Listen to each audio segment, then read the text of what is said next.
Good morning, folks. It is, I'm not sure, it's a Monday after the long holiday weekend, Thanksgiving. We got frost going on here now. Get all these trucks warmed up. I think the 140 has to get greased. It's a Monday, so Michael checks all the fluids on Monday. We look at our file for today, and today we are removing a 550-gallon underground tank, and in the file it says it's a 275-gallon horizontal, which means it's going to be under the deck. We're waiting on Craig now, and we'll see you out there. Okay, we have made it on site. We are here at Pine Island. Tight access. We've got Mikey backing that trailer in. Sam's bringing the fill, and then Craig will back in Big Red with the trailer. We've already offloaded the excavator, so we'll show you what we've got going on here. So this gentleman actually called us and told us that he had a large rainstorm and the burner shut down. Plumber came out. Quinn Oil, great oil company, also local, referred us, but they took some water out of the tank. So as soon as I hear that, obviously, I'm concerned that it's got holes in the bottom of the tank and water's purging in. So he's running off of a 5-gallon pail. So with this, the way this setup is, we'll remove that. I'll sit here with my excavator. I'll cast the overburden right here on plastic. I'll sit on that metal plate. I don't think the Mason dump truck with the soil, which is 26,000 pounds, is going to make this. So we're probably going to be wheelbarrowing the 5 tons of fill in. So I'll just give you a quick idea of where we're coming in. Oh, and then I forgot to explain that we are putting a horizontal. We probably could have squeezed a vertical under there, but we're putting a horizontal right under that deck, which is not a bad spot if you get some lattice and put it on the side to cover it up.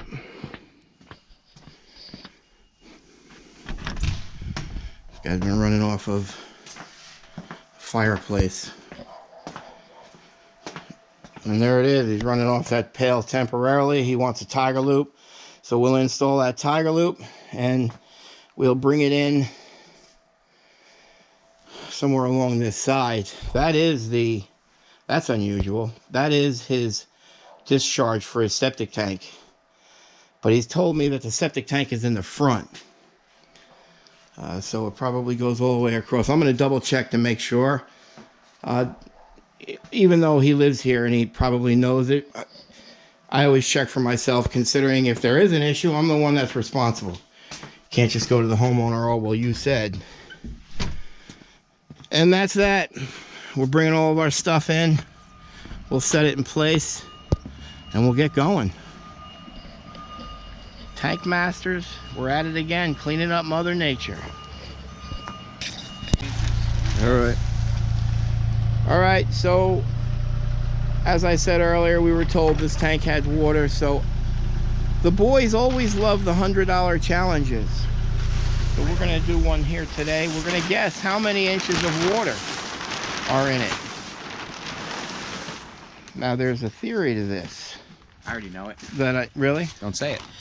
You know the theory? Guess the inches of water. Okay. Well, I'm anxious to hear your theory, because I thought I knew it. About water. I guess you don't have a theory. I don't know. Okay. All right, so we're going to guess the inches of water for $100. Wait, but we've got to bring it to me. We can't do this publicly. You got to bring it over to me. Did you put enough water detecting paste on it? Yeah. Hold on. Tell me. Don't look. Give me your hand signals. Okay. Wait. Why can't I just... Okay, good. All right. You what? You heard him? Yeah, I mean, we didn't go 7. Jeez. Okay, that worked out well, Mike. The hand. Wait a minute. I was gonna say 6. Dude. What? What are you gonna say? All right. Well, that's why we don't tell, because if I say 7 3/4, I got what's You over. tell Mikey to whisper, and he goes 7 and I know. Dude, it's Phil, right? His kids. Right, how am I supposed to whisper? Do your kids You can't not hear me listen no to matter you what. It's also? quiet. We We're have in to go nature. over by the pool. We're doing this 100 years. We're in Okay, nature. hold on. We have to go So over by the pool. so now we got to come up with a $100 challenge, another one, because Total oil. I mean I was gonna say 4.5 inches. I was legit gonna say 6 though. Yeah, I was gonna say 7 the whole time. Okay, so fine. We'll stay with it. Shuts the boiler down. It's gotta be over 4. 4.5. Give it to me. God, is this exciting? 1 inch. Gosh, No, pull it out. There's more than an inch. How did it shut his furnace down? 1 inch. Yeah, how does that shut its? Well, no, it's got some tracing up here. Do it again. Do Yeah, it. it's like 1 inch of oil, water. I don't know how that shut his burner down, other than the fact that his drop tube is No, probably Water's low. It's drained out by now. true. No, good job, Mike. Now we're up to 2 inches. We need a new stick guy. Either way, you win. This is true. So, I'll do it Okay, again. Daddy wins again. Change my Oh, answer. splash. 3. You trying it again now? Where you shaking it up? Yeah, he splashed it deep. Okay, that's why you listen to me. But you got a little bit like up the side here. All right. Or so Mike doesn't stick tanks anymore. I think that's what we've learned from this. All right, but we have to pass.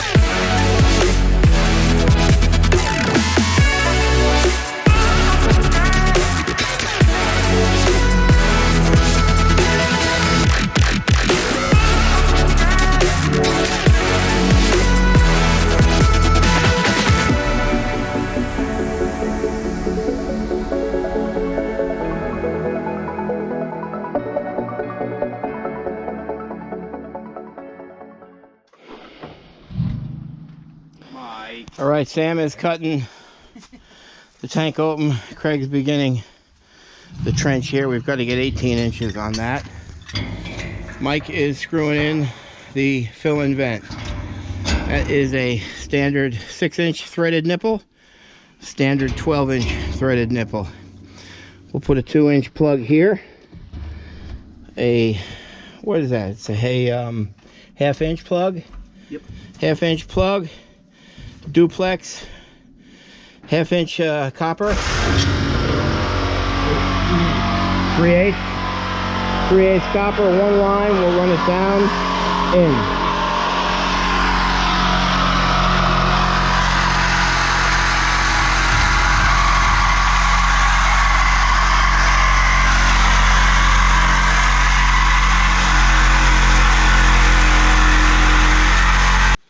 Okay, so we measured the water. Obviously, it was 4 inches. Actually, it was 3 and change. So we put a 5-inch spacer at the bottom of that. Make sure that we don't pump any water over. Plus, the bottom of the tank is the bottom of the drop tube is screened. So I'm sure everybody wants to know, hey, Bri, how did you know the amount of groundwater in there? Because the homeowner told me that this tank only took on water after a large rainstorm. So if you can see, all that is just swale to here.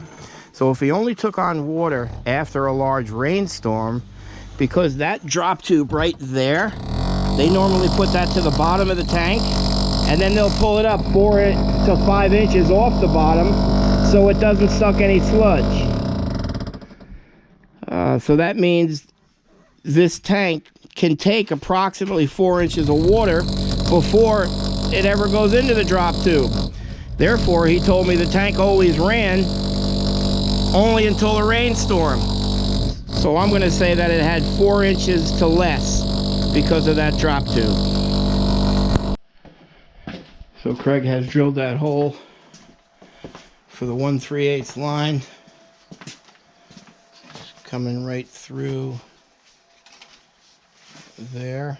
Good job. He'll just go down, install that Tiger loop right there. So he had quite a bit of good oil, so we're going to leave him probably with 1/2 to 3/4 of a tank.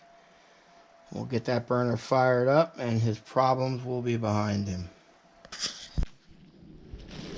Well, you can see the damage that the excavator made, and it made it probably 2.5 hours ago when the ground was more frozen, so I don't think we chanced trying to drive that dump truck in, but maybe we will. So we're gonna have to use that gas powered wheelbarrow to backfill the 5 tons. Mikey's getting dressed now. He's gonna jump in the tank, start cleaning it, and we will then find out if this vessel has holes in it, or we'll have to call it into the state, then contact his insurance carrier, who he's got a very good insurance carrier nationwide. They don't have pollution exclusions right now, and then we'll start to fight the fight and see if we can get this thing covered. That's if it fails this tank inspection now.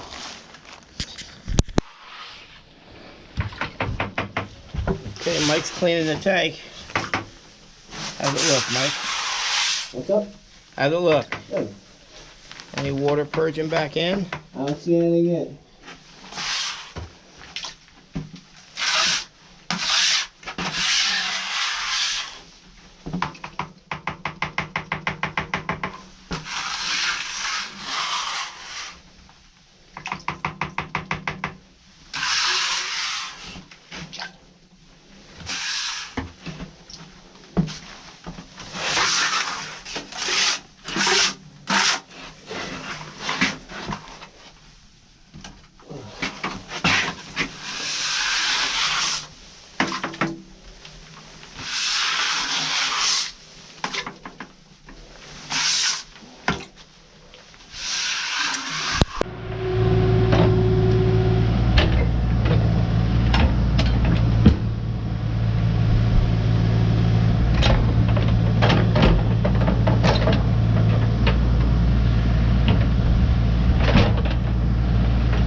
So this tank is good, and you know, this is the direct result of when you install a tank properly, either with pea gravel or sand. You've seen these other tanks that we've taken out, and this tank, I think, is about 26 years old. So normally you see it's all pitted and rusted and the metal is flaking off. That's because they didn't use sand or stone, where when the moisture gets to it, it doesn't sit at the bottom of the tank. It goes away. So he's got sand, and that does the job. He's got sand all throughout there, so they took the time to install it right. So now the question is, why was there so much water in after the storm?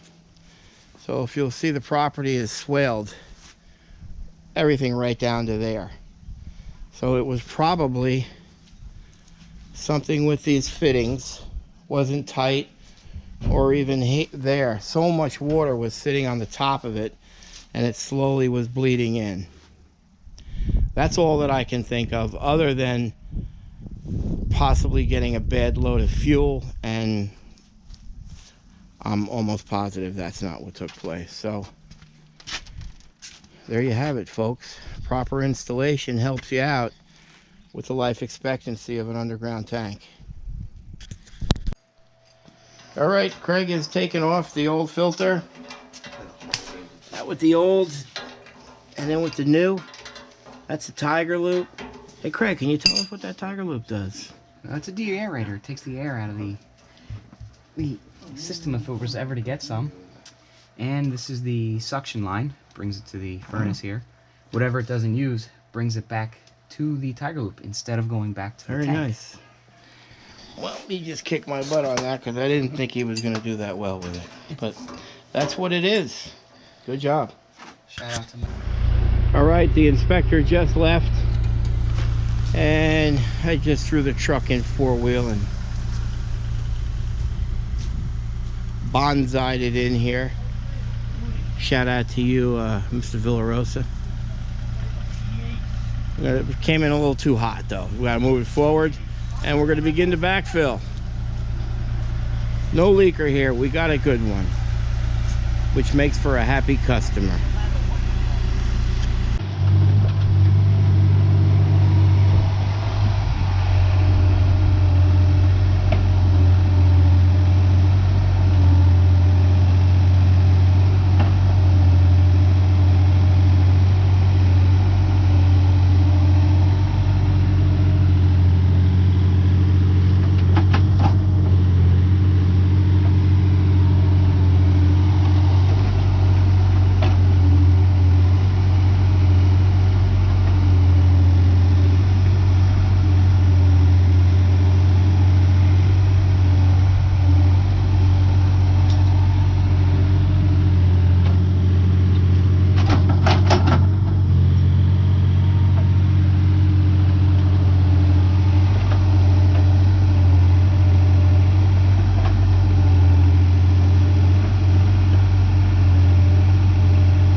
All right, we're finished here. Let's see what this Tiger Loop looks like.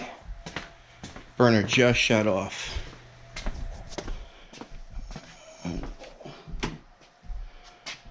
There it is. Installed, all concrete where it comes in. That looks good. We'll go outside now. Boys are raking, tamping that all down. That'll take a little bit to fix.